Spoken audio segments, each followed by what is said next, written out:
네, 파월 의장의 예상을 뛰어넘는 발언은 당장 우리 경제에도 큰 영향을 줄 것으로 보입니다. 경제부 김동완 기자와 자세한 이야기 나눠보겠습니다. 어서 오세요. 예. 파월 의장의 발언에 우리가 이렇게 주목하는 이유가 있죠. 네, 그렇죠. 우선 우리 경제가 미국 영향을 받지 않을 수가 없겠죠.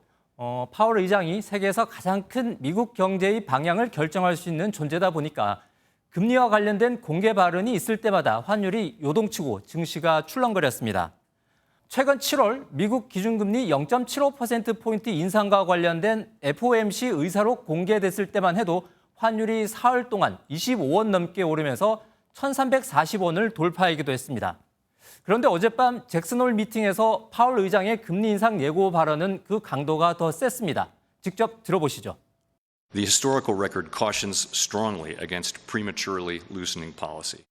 그동안은 금리 인상 필요가 있을 수 있다는 정도의 두루뭉술한 표현에도 세계 경제가 들썩이곤 했는데 이 정도 확신에 찬 발언이면 경기를 일으킬 만하다고 할 수 있겠습니다. 예, 우리는 오늘이 주말이라 아직 가시적으로 보이진 않지만 타격이 있을 수밖에 없습니다. 어떤 타격이 예상됩니까? 일단 환율이 가장 큰 걱정입니다. 미국 금리가 올라가면 달러화의 가치가 높아지고 상대적으로 원화 가치는 떨어질 수밖에 없겠죠. 어제 오후 3시 30분 서울 외환시장이 원달러 환율 1,331원까지 내려간 채로 마감했는데 자정까지 장외 거래는 계속됐거든요. 밤 늦게까지 안정을 이어가던 환율이 파월 의장의 발언이 있었던 밤 11시 이후, 즉 12시 마감까지 1시간 만에 10원이 뛰어올랐습니다. 예.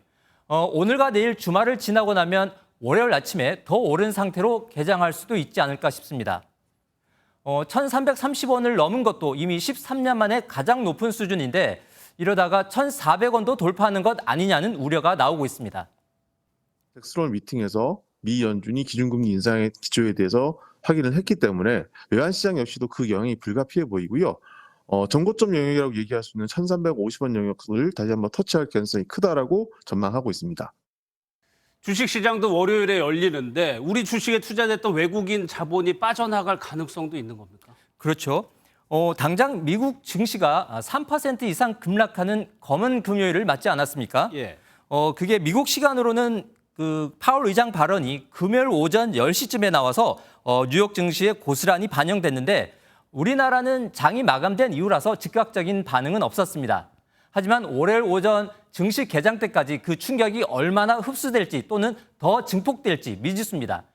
코스피가 올해만 600포인트 이상 떨어졌다가 최근 외국인 투자자가 조금씩 돌아오면서 2,500 언저리까지 가까스로 올라왔는데 환율 상승과 함께 외인 투자자가 이탈하지 않을까 또다시 우려하지 않을 수 없습니다. 예, 우리보다 경제가 안정적인 미국이 금리를 더 올리겠다. 우리 기준금리에도 영향을 받을 수밖에 없겠죠.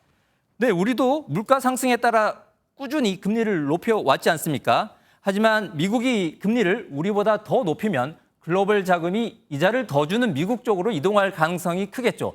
그걸 막으려고 한국은행은 올해 6번의 금융통화위원회에서 빅스텝 한 번 포함해서 5번이나 금리를 올렸었는데 미국이 거듭 큰 폭의 금리 인상을 단행하면서 실제로 추월을 당하기도 했습니다.